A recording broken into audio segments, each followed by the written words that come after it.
الحمد لله الحمد لله رب العالمين والعاقبة للمتقين والصلاة والسلام على أشرف الأنبياء نبينا محمد وعلى آله وأصحابه أجمعين سبحانك لا علم لنا إلا ما علمتنا إنك أنت العليم الحكيم رب اشرح لي صدري ويسر لي أمري واحلل عقدة من لساني يفقه قول أما بعد. Chers frères, assalamu alaikum wa rahmatullahi wa barakatuh. Remercions Allah subhanahu wa ta'ala, le très haut, le tout miséricordieux, maître des mondes et de l'univers, de nous avoir accordé iman. Remercions Allah subhanahu wa ta'ala, de nous avoir accordé la santé et demandons à Allah subhanahu wa ta'ala qu'il nous fasse mourir avec iman. Amin. Dans le hadith, le prophète sallallahu alayhi wa sallam dit en ce sens que إذا أحب الله عبدا نادى جبريل إن الله يحب فلانا فأحبه فيحبه جبريل فينادي جبريل في أهل السماء إن الله يحب فلانا فأحبوه فيحبه أهل السماء ثم يوضع له القبول في أهل الأرض. En ce sens que quand Allah subhanahu wa ta'ala il aime un fidèle serviteur, il le mentionne et le dit à Jibril alayhi salam et lui ordonne d'aimer cette personne-là. Ensuite, Jibril alayhi salam il va faire cette annonce dans les cieux que Allah subhanahu il aime cette personne-là, un tel, il va le nommer, il va dire aux créatures d'aimer cette personne-là. Ils vont l'aimer.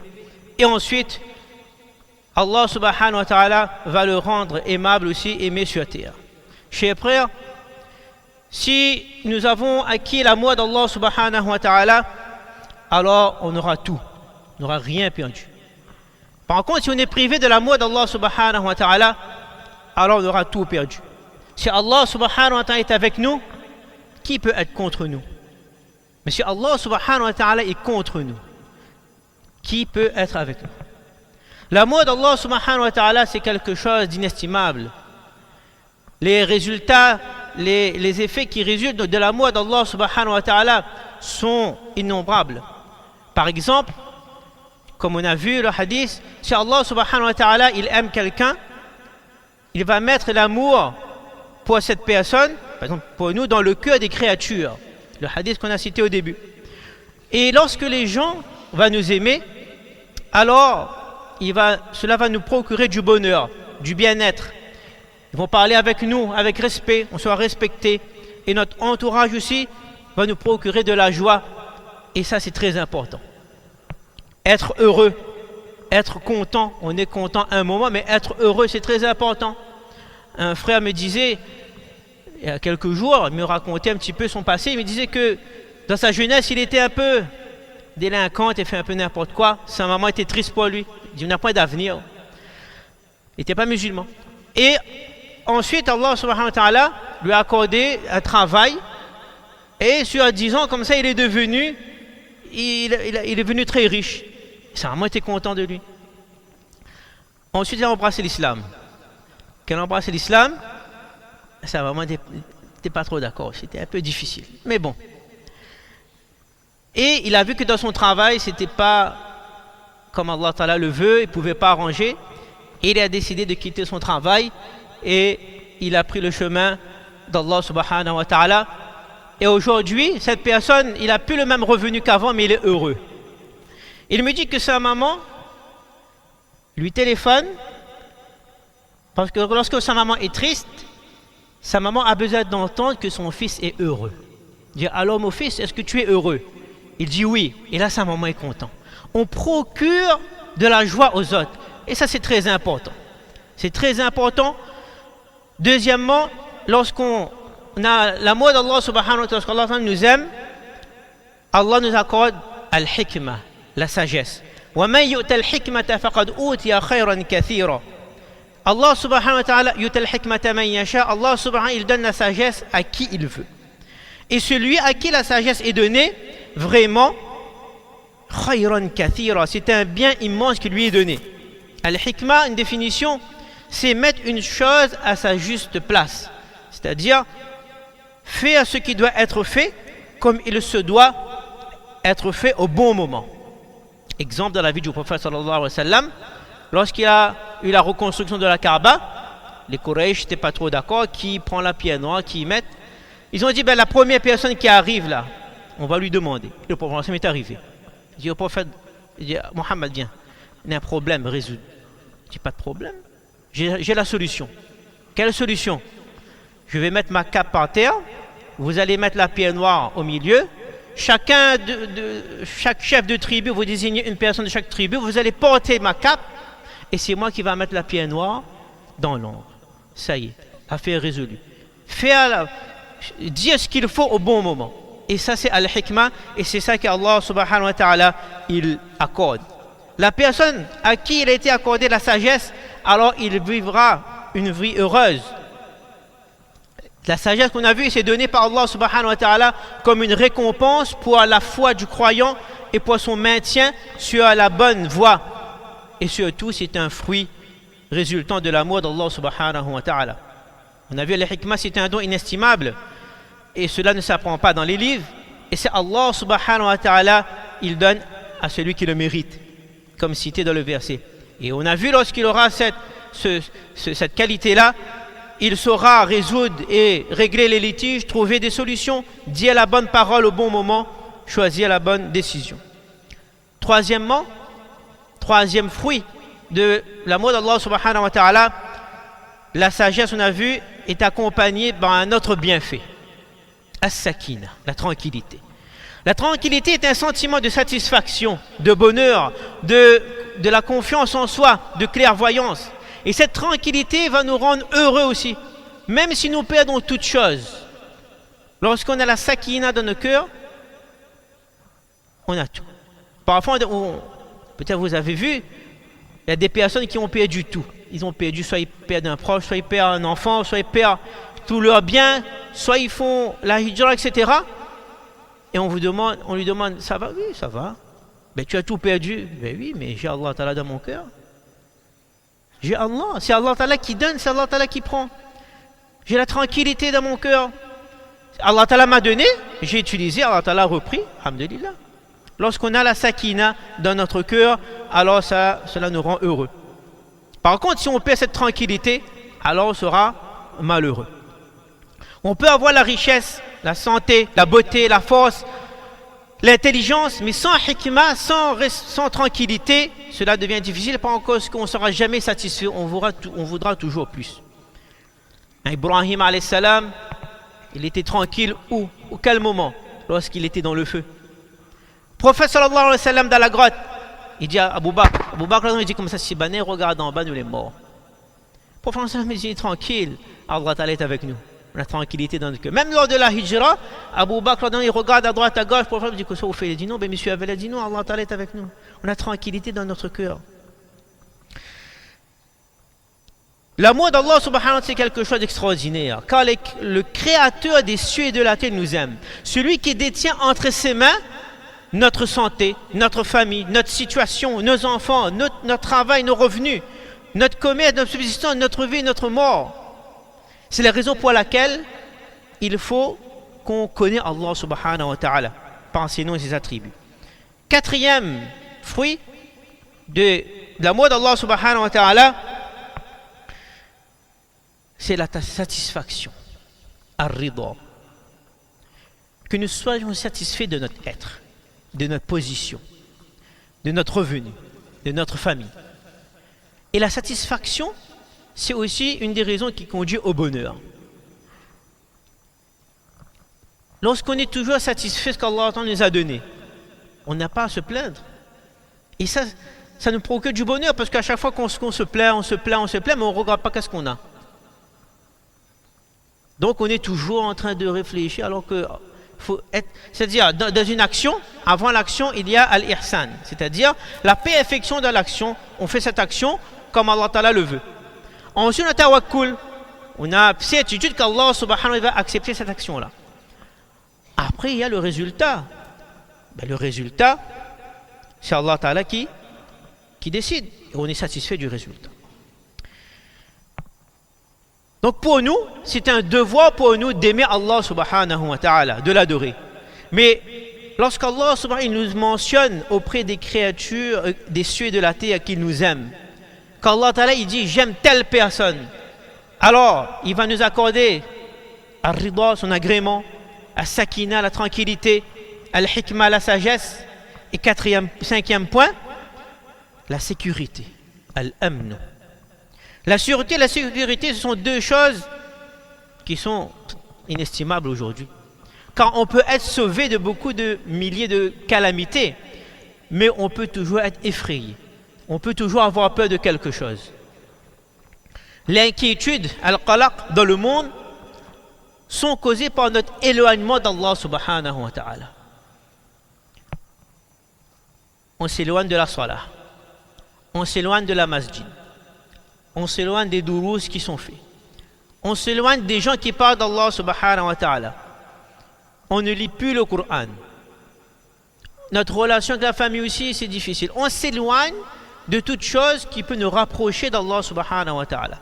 On s'éloigne de toute chose qui peut amener l'amour d'Allah subhanahu wa ta'ala. Donc, cela devient compliqué après. Il faut faire ces actions-là. C'est-à-dire, même si on ne peut pas faire beaucoup, on fait petit, mais on le fait. Comment avoir l'amour d'Allah subhanahu wa ta'ala? Donc là, on a parlé des fruits. Et comment avoir l'amour d'Allah subhanahu wa ta'ala? Ça, on a déjà expliqué à maintes reprises. C'est-à-dire, on a déjà parlé du nom d'Allah subhanahu wa ta'ala, al-Wadoud. On a parlé de comment goûter à la douceur de Iman. Jusqu'à quel point on ne va pas développer. Comment avoir l'amour d'Allah subhanahu wa ta'ala? Il faut connaître Allah subhanahu wa ta'ala pour l'aimer. Pour aimer quelqu'un, il faut le connaître. Connaître ce qu'il aime, ce qu'il n'aime pas, pour lui faire plaisir. Comment connaître Allah subhanahu wa ta'ala? En étudiant ses noms, ses qualités. Pourquoi il est Al-Wadoud, pourquoi il est Ar-Rahim, pourquoi il est Al-Khaliq. Et lorsqu'on va étudier ça, on va pratiquer ça dans notre vie, on va commencer à aimer Allah subhanahu wa ta'ala. On va savoir pourquoi c'est comme ça, pourquoi c'est comme ça. Et plus on va aimer Allah subhanahu wa ta'ala, plus Allah ta'ala va nous aimer et va nous mentionner dans les cieux. On se rapproche de lui en lisant le Coran, sa parole. Oui, mais il n'y a pas le temps pour lire. Oui, on lit 5 lignes par jour. 5 lignes par jour. C'est possible. 24 heures. Prends 5 lignes par jour. 10 lignes par jour. Mais on lit tous les jours. On se rapproche d'Allah subhanahu wa ta'ala. On fait 2 salats surérogatoires nafil en plus. Faraz, même il faut faire faraz. Mais après on dit non, aujourd'hui, j'aime un peu plus Allah subhanahu wa ta'ala, je fais 2 rakats. Ça nous rapproche d'Allah subhanahu wa ta'ala. Bien sûr, suivre le prophète sallallahu alayhi wa sallam. قُلْ إِن كُنْتُمْ تُحِبُّونَ اللَّهَ فَاتَّبِعُونِي يُحْبِبُكُمُ اللَّهُ وَيَغْفِرْ لَكُمْ ذُنُوبَكُمْ وَاللَّهُ غَفُورٌ رَحِيمٌ. On suit l'enseignement du prophète sallallahu alayhi wa sallam. À notre niveau, aujourd'hui, il dit oui, tel sunnat, mais il ne peut pas mettre aujourd'hui, mais il peut mettre ça là. On met ça là en pratique. On fait l'intention que demain, on peut mettre l'autre sunnat en pratique. Toujours avoir de bonnes intentions. Être positif. Il faut être bienfaisant et utile aux autres. Il faut être sincère aussi. La sincérité. L'intention, il faut être pur et sincère. Craindre Allah subhanahu wa ta'ala. Comme on a dit, tawakkul, confiance en Allah subhanahu wa ta'ala. Ar-rida, la satisfaction après l'action. On doit purifier notre intérieur aussi, faire istighfar. On prend 5 minutes, 2 minutes après chaque soir ou bien 5 minutes avant de dormir. On fait un petit bilan de la journée, on fait istighfar.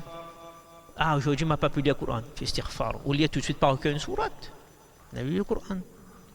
Purifier son intérieur. Et surtout aussi, purifier son extérieur. Être toujours propre. Bien vérifier, lorsqu'on sort aux toilettes, si on est propre. Et ça, c'est très important. Il faut se soigner si c'est difficile, ou bien sinon, il faut, vêtements aussi, il faut c'est propre. Et notre corps aussi, il faut rester propre. Faire preuve de patience. Être discret dans l'adoration. Quand on fait une adoration, loin de regard des gens. Et aimer les gens pour Allah subhanahu wa ta'ala. Donc mes frères, soyons fiers d'être musulmans. D'être amoureux d'Allah subhanahu wa ta'ala. D'obéir à Allah subhanahu wa ta'ala jusqu'à la fin de notre dernier souffle. Afin de recevoir notre livre de compte dans la main droite, il faut tenir, même si c'est difficile. Tenons le coup, car le paradis, c'est pas gratuit. Et il y a dua pour augmenter notre amour. Allahumma inni as'aluka hubbak. Oh Allah, je te demande ton amour. parce que parfois c'est difficile, mais on demande l'aide toujours à Allah subhanahu wa ta'ala. Allahumma inni as'aluka hubbak wa hubba man yuhibbuk, et l'amour de ceux qui t'aiment. Oh Allah, je te demande ton amour. Allahumma inni as'aluka, Allahumma inni as'aluka, demander, je te demande hubb, hubb c'est l'amour, hubbak, ton amour. Wa hubba man yuhibbuk, et enfin wal amal alladhi yuballighuni hubbak, c'est-à-dire et l'œuvre qui me fait mériter, qui me fait rapprocher de ton amour. C'est-à-dire je fais des actions qui me rapprochent de ton amour. Et enfin, donc, il n'y a pas meilleure chose dans cette dunya que de goûter à la douceur de la foi. Lorsqu'on se rapproche d'Allah subhanahu wa ta'ala, on va goûter à la douceur de l'iman. C'est-à-dire, lorsqu'on va faire la salat, cela va devenir un plaisir et non un fardeau. Parfois, quand on entend Adhan Dhuhr, il arrive bonheur, là il faut aller faire namaz, on se plaint. Par contre, si on aime Allah subhanahu wa ta'ala, enfin, je vais rencontrer Allah subhanahu wa ta'ala. On est pressé. Mais ça, il faut travailler. Ça. Il faut augmenter. Après, c'est un mot diminue, mais il faut garder. Et enfin aussi, lire le Coran avec un délice. Comme si on mange quelque chose qui est bon, là, on va lire le Coran avec saveur. Ça, c'est très important. Ibn Qayyim rahimahullah disait qu'il y a le cœur qui ne peut être rempli que par l'amour d'Allah subhanahu wa ta'ala. De ce fait, si nous remplissons pas ce cœur avec l'amour d'Allah subhanahu wa ta'ala, on va le remplir avec l'amour d'autres choses. Et parfois, par le mauvais désir, ce qui est haram, cela va créer un vide plus grand encore et on risque de tomber dans les grands péchés, l'alcool, la drogue, etc., pour essayer de combler ce vide-là. Alors que cette partie du cœur a été créée pour aimer uniquement Allah subhanahu wa ta'ala. Aujourd'hui, où est notre amour pour Allah subhanahu wa ta'ala? Donc, augmentons notre amour pour Allah subhanahu wa ta'ala afin de récolter ces fruits qu'on a dit au début. Al-hikma, la sagesse. Al-sakina, la tranquillité. Al-rida, la satisfaction. Et Al-amn, la sécurité. Donc, il faut qu'on augmente notre amour pour Allah subhanahu wa ta'ala à notre échelle, petit à petit, de jour en jour. Il ne faut pas aller trop vite aussi, mais il ne faut pas trop doucement, mais petit à petit, le juste milieu, d'après notre capacité. Si on ne peut pas le faire seul, on s'aide des gens qui sont un peu plus proches d'Allah subhanahu wa ta'ala pour qu'on puisse s'approcher d'Allah subhanahu wa ta'ala. Je termine avec cette belle parole d'Ibn Qayyim al-Jawzi rahimahullah en parlant de l'amour pour Allah subhanahu wa ta'ala. Qu'est-ce qu'il dit? L'amour d'Allah est un arbre qui pousse dans le cœur. L'amour d'Allah, c'est un arbre qui pousse dans le cœur. Les racines sont l'humilité envers Allah subhanahu wa ta'ala. Si on est humble, ça va bien tenir. Il y a des racines. Le tronc de cet arbre, c'est la connaissance d'Allah subhanahu wa ta'ala. Si on a de bonnes connaissances, ben le tronc est solide. Racine est solide, mais si le tronc, le vent peut casser, il y a encore racine, mais il peut casser. Mais si le tronc est solide, ça tient. Les branches de l'arbre, sont la crainte d'Allah subhanahu wa ta'ala. La crainte d'Allah subhanahu wa ta'ala. Les feuilles de cet arbre, c'est la pudeur envers Allah subhanahu wa ta'ala. Les fruits, donc on a vu les racines, le tronc, branches, feuilles, maintenant le fruit. Les fruits de cet arbre sont les actes d'adoration. Et enfin, il faut irriguer tout ça avec de l'eau. L'eau avec laquelle on arrose cet arbre, c'est le dhikr d'Allah subhanahu wa ta'ala. Subhanallah. On y dit troisième kalima, on lit tous les jours. Subhanallah, alhamdulillah, la ilaha illallah, Allahu akbar, la hawla wa la quwwata illa billahi al-ali al-azim. Ça, c'est les 5 formules magiques que je dis à chaque fois aux élèves. Une formule magique, c'est la formule magique. Lisez tous les jours ça. Pas besoin d'avoir wuzu. Le dhikr d'Allah subhanahu wa ta'ala va irriguer tout ça. Donc je demande à Allah subhanahu wa ta'ala qu'il accepte ces paroles, qu'Allah subhanahu wa ta'ala fasse qu'on puisse faire encore des bonnes actions pour augmenter notre amour pour lui et qu'on récolte ces fruits-là. Je demande à Allah subhanahu wa ta'ala d'enraciner cet arbre dans mon cœur et dans vos cœurs. Amin ya rabbal alamin. Wa akhiru da'wana anil hamdulillahi rabbil alamin.